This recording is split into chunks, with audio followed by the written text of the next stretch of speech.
Pode ir. Olá pessoal, estamos aqui mais uma vez para darmos sequência à nossa maratona sobre a medida provisória 871 de 18/1/2019. Quem ainda não viu o primeiro vídeo, eu sugiro que assista, porque ele explica especificamente sobre o que versa essa medida provisória. Bom, o tema escolhido para hoje é pensão por morte. E antes de falarmos sobre ele, eu vou dar uma breve explicação de como ele se encaixa, qual o conceito, para que vocês possam ter uma noção do que estamos falando, para depois tratarmos sobre as mudanças que essa medida provisória trouxe. Então, a pensão por morte, ela é devida aos dependentes do segurado da Previdência Social que falecer ou que tiver a sua morte declarada judicialmente. A duração desse benefício ela é variável, conforme a idade e o tipo de beneficiário. Mas assim, quem são esses dependentes? Bom, o cônjuge, o companheiro, o cônjuge divorciado ou separado judicialmente ou de fato que recebia pensão alimentícia do falecido, os filhos e equiparados que tiverem idade inferior a 21 anos, os pais, se comprovarem a dependência econômica, os irmãos, se comprovarem a dependência econômica e forem menor de 21 anos de idade.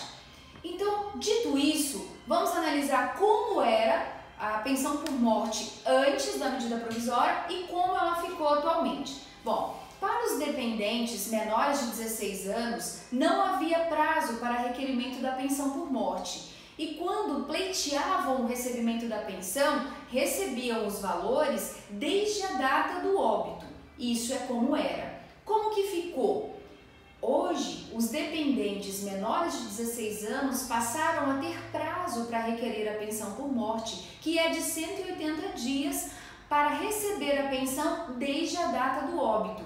O que significa dizer? Que se eles não fizerem o pedido, eles simplesmente vão perder o direito.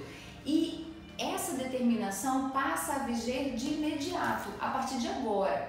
Uma outra mudança muito importante é que antes não havia a previsão de retenção de cotas para dependentes que ajuizaram ações para reconhecimento dessa dependência.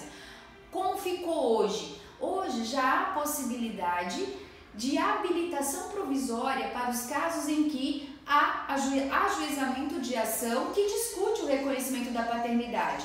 A parte não terá acesso à cota, mas ela será resguardada e corrigida. No final de tudo, se for reconhecida a paternidade, o valor será pago ao dependente solicitante. E caso a ação seja de improcedência, os valores serão pagos aos dependentes já qualificados. Agora a gente tem um fator muito importante sobre o prazo de vigência. Quando que entra em vigor? Nesse aspecto, a medida provisória somente entrará em vigor depois de 120 dias. Mas junto com isso, a gente tem uma ressalva que deve ser feita. Ela só também entrará em vigor se for aprovada pelo Congresso Nacional, quanto a esse item, né? A próxima mudança é que nos casos em que o falecido ou o segurado era obrigado a pagar alimento a ex-cônjuge, ex-companheiro ou ex-companheira, não havia limitação de tempo para essa ajuda financeira. Com a medida provisória, passou a haver limite de pagamento da pensão por morte. E ela passou a ser temporária. E isso está valendo desde agora, a vigência já é imediata.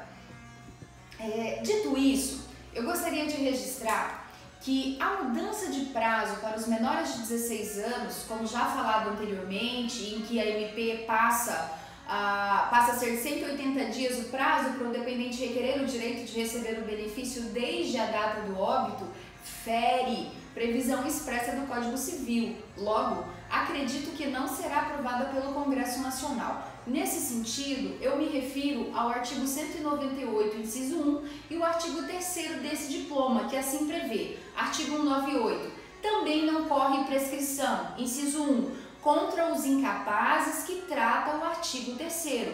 E quem são os incapazes do artigo 3º? Veja bem, artigo 3º, são absolutamente incapazes de exercer pessoalmente os atos da vida civil os menores de 16 anos de idade.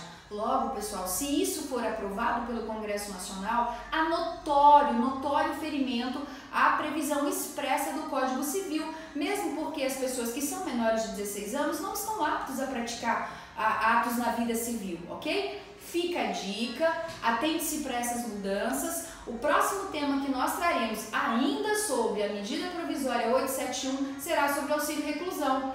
Curta nosso vídeo, nos siga no Instagram.